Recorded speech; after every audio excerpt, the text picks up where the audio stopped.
Red hound وہ American ہیں. میں اس طرف آتا ہوں. اب اس میں امین شہیدی صاحب یہ فرمائیے گا کہ یہ جو عمل ہے اس پہ ظاہر ہے حماس کا بھی ایک رد عمل سامنے آیا ہے کہ جی یہ جہنم کی آگ اور وہ سارا ایک نئی انتہا پسندی کی لہر ہم اس کے نتیجے میں ابھرتی ہوئی دیکھیں گے اور پھر کہیں گے یہ دہشت گردی بڑھ رہی. بسم اللہ الرحمن الرحیم. دیکھیے سب سے پہلے تو یہ بات سمجھ لینے کی ضرورت ہے کہ اس وقت مسلم امہ اور اس پر قابض حکمرانوں میں فرق ہے. مسلم امہ کا رخ کسی اور طرف ہے اور اس مسلم امہ کے جو حکمران ہیں ان کا رخ کسی اور طرف ہے. اسی اقدام کے نتیجے میں مسلم امہ کا رد عمل اور ہے اور مسلم حکمرانوں کا رد عمل اور ہے. خود اس کیس میں جو فریق ہے ایک طرف عرب لیگ ہے اور دوسری طرف پوری مسلم امہ ہے. آپ کیا سمجھتے ہیں کہ اگر ٹرمپ نے یہ اعلان کیا ہے تو کیا یہ گھر بیٹھ کر اکیلے میں کیا ہے یا پھر عرب ممالک کے ان سرخیلوں کی مدد لینے کے بعد اور ان سے ہم آہنگی کے بعد کیا ہے؟ یقینی طور پر اس میں تو کوئی دوسری رائے نہیں ہے کہ سعودی عرب اور اسرائیل کے جو تعلقات اس وقت ہیں وہ طول تاریخ میں کبھی نہیں تھے اور ان تعلقات کی بیسز پر محمد بن سلمان نے مصریوں کو اس بات پر قائل کیا کہ ٹرمپ یہ کرنے جا رہا ہے اور آپ نے اس کو قبول کرنا ہے. محمود عباس کو بلا کر سعودی عرب کے اندر قائل کیا کہ آپ نے اس کو قبول کرنا ہے, قائل کرنے کی کوشش کی اور پھر اگر یہ بھی کہا کہ اگر آپ کی طرف سے اس کا رد عمل آتا ہے تو ہمارے پاس آپ کا متبادل بھی موجود ہے. یعنی کہنے کا مطلب یہ ہے کہ ٹرمپ نے مسلم انہی حکمرانوں کے بل بوتے پر آ کر اس قدم کا اعلان کیا ہے اور اتنا بڑا اعلان کیا ہے.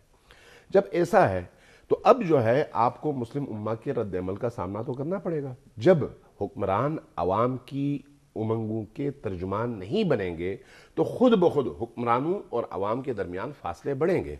اس میں جو صورتحال ہے ان مسلم حکمرانوں کی, تو اس کو سامنے رکھتے ہوئے اگر آپ ترکی کے بیان کو دیکھیں تو وہ جرأت مندانہ بیان ہے, لیکن جو بین الاقوامی ادارے ہیں ان اداروں میں کوئی جان موجود نہیں ہے, جس کی طرف ابھی آپ نے اشارہ بھی کیا ہلکا پھلکا کہ چاہے وہ OIC ہو, چاہے وہ UN ہو, چاہے وہ عرب لیگ ہو, یہ سب کے سب اسی ہدف کے تحت چل رہے ہیں جو ہدف امریکنز اور CIA اور اس طرح کے مقتدر ادارے اور ممالک بناتے ہیں. اسی ہدف کے تحت یہ استعمال ہونے والے لوگ ہیں.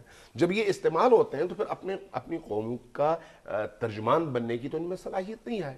جب ایسا ہے تو پھر آپ اب حزب اللہ کو روک تو نہیں سکتے, آپ حماس کو روک تو نہیں سکتے, آپ فلسطین کے اندر بسنے والے ان لاکھوں مسلمانوں کو روک تو نہیں سکتے. یروشلم کے اندر 1/3 سے زیادہ آبادی مسلمانوں کی ہے. اب اتنی بڑی پاپولیشن کو آپ روک سکیں گے کہ وہ رد عمل نہ دیں؟ ممکن نہیں ہے. ممکن نہیں ہے.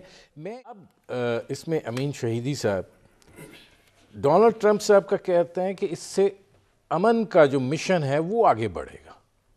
امن کا مشن کیسے آگے بڑھے گا؟ دیکھیے اصل میں اقوام متحدہ یا پھر آپ یہ کہیں کہ بین الاقوامی زبان میں اگر بات کی جائے تو امن کا مطلب یہ ہے کہ ویسٹرن ورلڈ کا مفاد محفوظ ہو, چاہے اس کے لیے پوری دنیا کا سر قلم ہو جائے. ان کے ہاں انسانی حقوق کا مطلب یہ ہے کہ ان کے ملک میں بسنے والے ایک کتے کے لیے آپ پوری ٹریفک جام کر دیں لیکن ان کے مخالف ممالک میں پوری انسانیت کا قلع قمع کر دیں, لیکن یہاں پر آپ کو آواز نہیں اٹھانی چاہیے, ادھر آپ اس کتے کے لیے آواز ضرور اٹھائیں. یہ ہیں ان کے معیارات. اس وقت آپ یمن میں دیکھ لیں نا, 14,000 بچے شہید ہوئے ہیں. 1 کروڑ سے زیادہ بچے اس وقت بلک رہے ہیں دوائی نہ ہونے کی بنیاد پر. کہاں ہے اقوام متحدہ؟ کہاں ہے امریکہ؟ کہاں ہے امریکہ کے امن مشن کے نعرے اور سلوگنز؟ اور ابھی حیرت مجھے اس بات پر ہو رہی تھی, ایک دن میں بڑا سوچ رہا تھا اس پر. امین شہیدی صاحب اگر ایسی کانفلکٹ ایریاز میں جائیں تو دکھائی یہی دیتا ہے ہم اس انسانیت کو تو روتے ہیں, اس انسانیت کو مارنے والے انہی کے پیروکار چلے آ رہے ہوتے ہیں, ادھر سے ہی لے رہے ہوتے ہیں, ان کو گالی بھی دے رہے ہوتے ہیں, ادھر سے لے بھی رہے ہوتے ہیں. ٹھیک ہے, یہ ایک الگ بحث ہے نا. اس وقت جو آپ دنیا میں حاکم نظام کو دیکھتے ہیں اس کی روشنی میں آپ بات کریں. کشمیر میں کوئی بات ہوتی ہے تو پوری دنیا خاموش رہتی ہے, وہاں پر ان مظلوموں کی حمایت کرنے والا کوئی نہیں ہوتا. لیکن اگر ویسٹرن ورلڈ میں کوئی چھوٹا سا واقعہ ہو تو پوری دنیا کا میڈیا اس کو اٹھاتا ہے. اس کا مطلب کیا ہے؟ ایک ایسا نظام جس کا بنیادی ہدف یہ ہے کہ آپ ویسٹرن جو مفادات ہیں اس کو محفوظ رکھیں، چاہے اس کے لیے پوری دنیا داؤ پہ لگ جائے۔ میں بھی مثال دے رہا تھا نا، 1 کروڑ بچوں کی جان خطرے میں ہے دوا نہ ہونے کی وجہ سے، اور اقوام متحدہ کے قوانین یہ کہتے ہیں کہ دوا پہنچاؤ، لیکن خاموشی ہے۔ جب وہاں سے ایک میزائل ریاض کی طرف آتا ہے تو حتیٰ ہمارا ملک بھی بیان دیتا ہے کہ ان کو یمنیوں کو ادھر میزائل نہیں پھینکنا چاہیے۔ یعنی عجیب ہے، مجھے سمجھ نہیں آتی کہ وہاں پر انسانیت قتل ہو رہی ہے، ہم خاموش ہیں۔ پوری دنیا کا یہ حال ہے، صرف کسی ایک ملک کی بات نہیں ہو رہی۔ اس تناظر میں جب آپ دیکھتے ہیں تو یہ جو ہے مسئلہ اس عالمی نظام کا مسئلہ ہے، ہمیں کشمیر کو ضرور سامنے رکھنا چاہیے۔ اگر آج فلسطین کے مسئلے پر ہم غیر جانبدارانہ یا خاموش یا ڈپلومیٹک انداز میں گفتگو کریں جس میں دونوں پہلو ہوں، کچھ حمایت ہو کچھ مخالفت ہو، تو کل کشمیر پر یہی ٹرمپ آ کر اگر کوئی ایسا بیان جاری کر دے تو ہم کہیں کے نہیں رہیں گے۔ لہٰذا معیار ہمارے سامنے ضرور ہونا چاہیے کہ ہم کن معیارات کی بنیاد پر بات کریں اور دنیا تک اپنا موقف پہنچائیں۔ ناظرین، ہماری گفتگو جاری ہے، ایک مختصر سے کمرشل بریک کا وقت ہوا ہے، ملتے ہیں اس وقفے کے بعد۔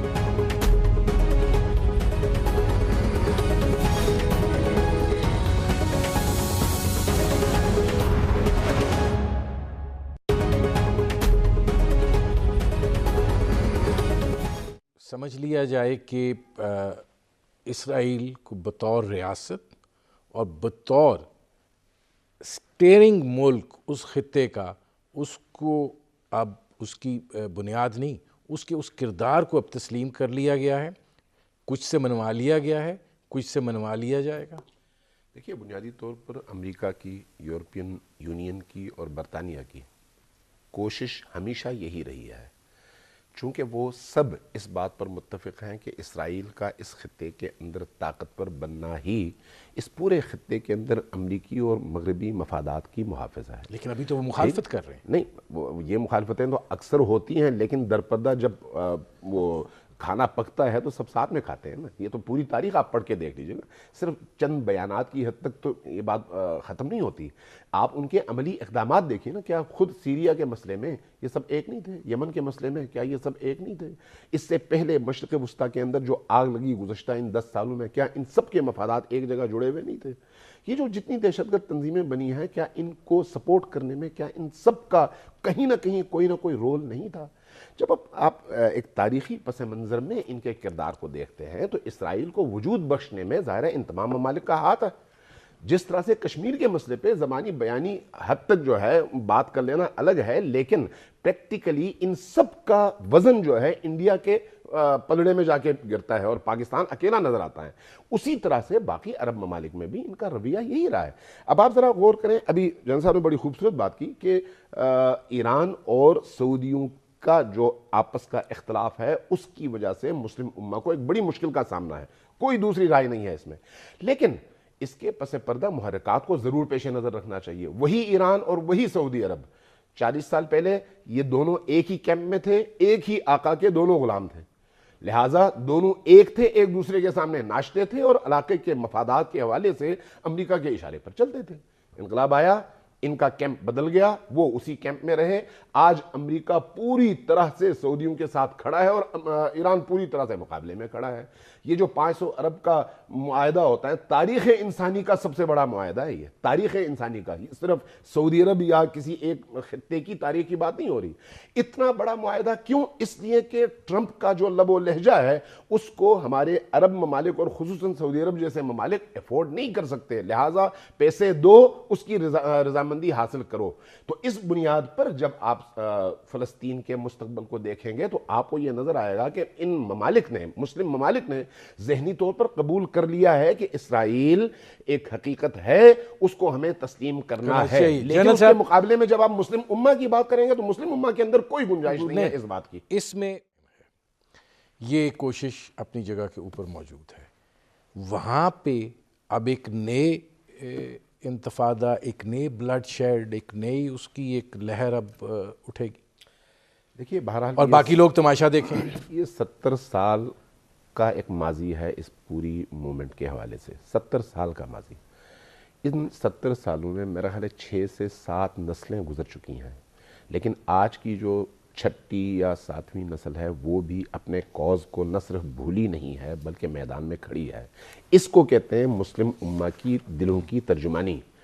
حکمران نہیں کرتے ترجمانی، لیکن جو اس خطے کے اندر اسرائیلی اس جارحیت کے خلاف لڑنے والی قوتیں ہیں، وہ ساری کی ساری قوتیں مسلم امہ کے ہر فرد کے قلب اور اس کے جذبات کی ترجمانی کرتے ہیں، جس میں خود حماس اور حزب اللہ سر فہرست وہ آرگنائزیشنز ہیں جن کو اسرائیل اور امریکہ تو ہو سکتا ہے دہشت گرد قرار دے چونکہ ان کے مفادات کے خلاف ہیں، لیکن مسلم امہ کے دلوں کے ہیرو ہیں یہ لوگ.